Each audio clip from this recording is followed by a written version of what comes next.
नव नालंदा महाविहार वैसे तो हमेशा विश्व को नए नए विद्वान देता रहा है, लेकिन उसी कड़ी में आगे बढ़ते हुए हम लोग पहली बार नव नालंदा महाविहार में स्नातक स्तर की पढ़ाई शुरू करने जा रहे हैं। इससे पहले स्नातकोत्तर की पढ़ाई और पीएचडी के स्तर की पढ़ाई होती थी। तो स्नातक के स्तर की पढ़ाई हम लोग जो करेंगे वो नेशनल एजुकेशन पॉलिसी, राष्ट्रीय शिक्षा नीति 2020 के अनुसार उसे लागू कर रहे हैं आगामी सत्र से 2025-26 से। इससे मेरा ख्याल है कि बहुत सारे बड़ी संख्या में स्थानीय जो बिहार के बच्चे एक केंद्रीय विश्वविद्यालय में पढ़ने का सुख ले सकेंगे और उनकी शिक्षा का स्तर बढ़ेगा।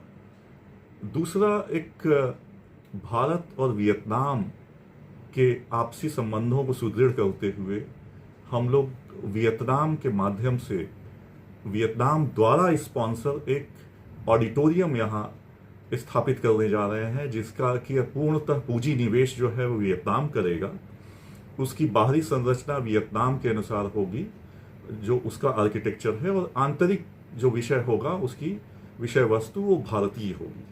तो इससे एक अंतर्राष्ट्रीय संबंधों की दृष्टि से एक बहुत बड़ा कदम होगा, क्योंकि वियतनाम ईस्ट एशिया में आता है और हमारे माननीय जो प्रधानमंत्री हैं श्री नरेंद्र मोदी जी, उनका आग्रह है कि हमारे पड़ोसी जो हैं ईस्ट एशिया के, जहां बौद्ध संस्कृति है, उनसे हमारा संबंध ज़्यादा प्रगाढ़ हो।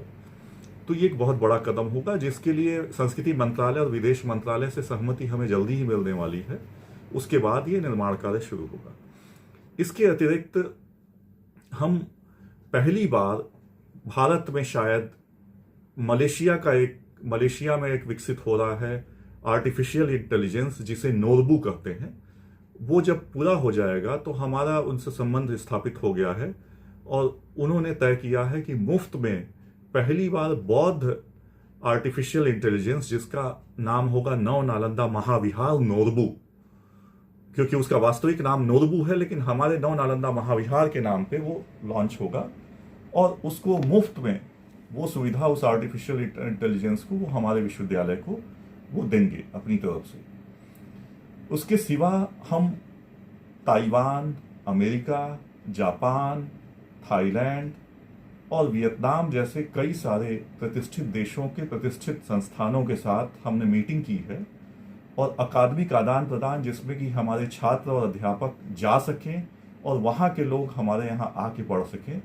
इसके लिए बहुत सारे हमने, जो होता है जिसे MOU बोलते हैं, सांस्कृतिक अकादमिक आदान प्रदान का जो एक ऑफिशियल सहमति पत्र होता है, उस पे हम कुछ पे हस्ताक्षर कर चुके हैं, कुछ पे आगे हम करेंगे। इससे मुझे लगता है कि नव नालंदा महाविहार पुनः उन अंतर्राष्ट्रीय क्षितिज पे चमकेगा जो ये प्राचीन भारत में इसने किया है।